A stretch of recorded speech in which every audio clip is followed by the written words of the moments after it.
हिसार के सेक्टर 16-17 की झुग्गियों में आज भीषण आग लग गई और इस आग में करीब 20 झुग्गियां जलकर राख हो गई हैं। ये एक बड़ा हादसा है और इन झुग्गियों में रहने वाले लोगों को अब खाने के भी लाले पड़ गए हैं। दमकल विभाग की 3 गाड़ियों ने कड़ी मशक्कत के बाद आग पर काबू हालांकि पा लिया है, लेकिन इन झुग्गियों में रहने वाले लोगों का सारा सामान जलकर राख हो गया। आग लगने के कारण अभी पता नहीं चल पाए हैं, लेकिन समझा जा रहा है कि आग पहले एक झुग्गी में लगी थी और इसके बाद आग फैलती गई और 20 झुग्गियों को इसने अपने आगोश में ले लिया। झुग्गियों में रहने वाले लोगों ने बताया कि उनकी झुग्गियों में रखा सारा सामान जल गया है। उनके पैसे भी जलकर राख हो गए हैं और उनके पास अब कुछ नहीं बचा है, ना खाने के लिए, ना पीने के लिए और ना ही खाने का सामान खरीदने के लिए पैसा।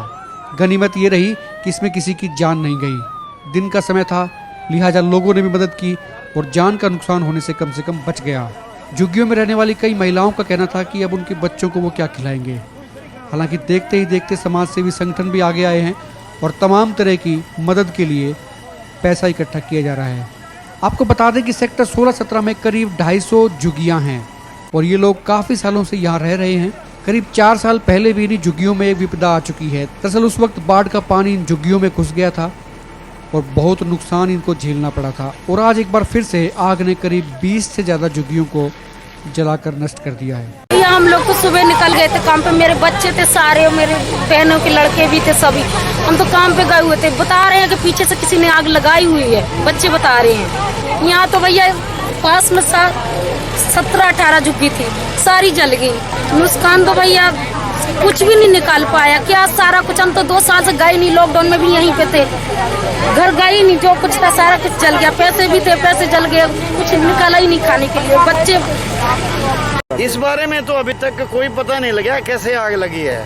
ये तो जांच का विषय है, परंतु जैसे ही सूचना मिली हमने कंट्रोल रूम में फोन किया, मेरे मुंशी ने, और मेरे पास जैसे ही सूचना मिली, मेरे थाने के जितने सारे 4th क्लास, लांगरी और आसपास के लोग और फौरी तौर से 3 फायर ब्रिगेड गाड़ियां आ गई मौके पर।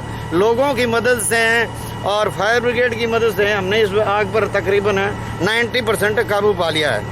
अभी तक कोई कैजुअलिटी का कोई सूचना है नहीं।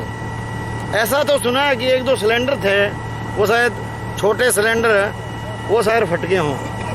अब कारण तो बाद में पता लगेगा, इन्वेस्टिगेशन का है, परंतु तकरीबन ये 100 के लगभग झुग्गी झोंपड़ी है। ये गरीब लोग रह रहे थे, काफ़ी दिनों से अपना गुजारा कर रहे थे और इनका आजीविका का जो सामान था वो भी काफ़ी ख़त्म हो गया। काफ़ी नुकसान है। इसका जितना भी लॉस होगा, जो भी है, प्रशासन को इनका जो लिख के भेजा जाएगा और जितनी मदद होगी प्रशासन से, डीसी साहब से दिलवाई जाएगी। ना अभी कोई कैजुअलिटी की सूचना नहीं है। और ये तकरीबन 1 घंटे में आग में काबू हो गया। ये तकरीबन 3 बजे, पौने 3 बजे सूचना मिली और अभी आप देख ही रहे हो, अभी ब्रीदिंग लास्ट है, आखिर में भी लग रहे हैं जवान और कंट्रोल, अंडर कंट्रोल है। सामान काफी लॉस है, कैजुअलिटी नहीं है। 2 साल से गए गाँव नहीं गए जी, कुछ भी नहीं निकाल रखा है। राशन पानी सारा कुछ रखा था, पैसे भी रख रखे थे उसमें। मैं तो कैमरे गया था सर जी काम पर, अभी आया हूँ जैसे फोन करा, कुछ नहीं बचा जी सर जी। यहाँ कम से कम 20 झुग्गी थी, 20-25 जाने का कुछ नहीं है। जो दे आपके नुकसान तो हो गया, बहुत सकना हुआ मेरा जी। हम तो काम पे गए थे, हम तो फोन करा, बच्चों ने जब आए हैं जी, पता नहीं पीछे से किसने आग लगा। बच्चे बच गए जी, बस सामान सारा कुछ भर गया, कुछ नहीं है खाने पीने का सामान जी। हम बेरे ने काम पे गए थे सर, हम 9 में लग रहे थे काम। 20 झुग्गी होगी जी, 20-22 झुग्गी। जो सर मिल जाए वो ही बहुत है, खाने के लिए मिल जाए बहुत है।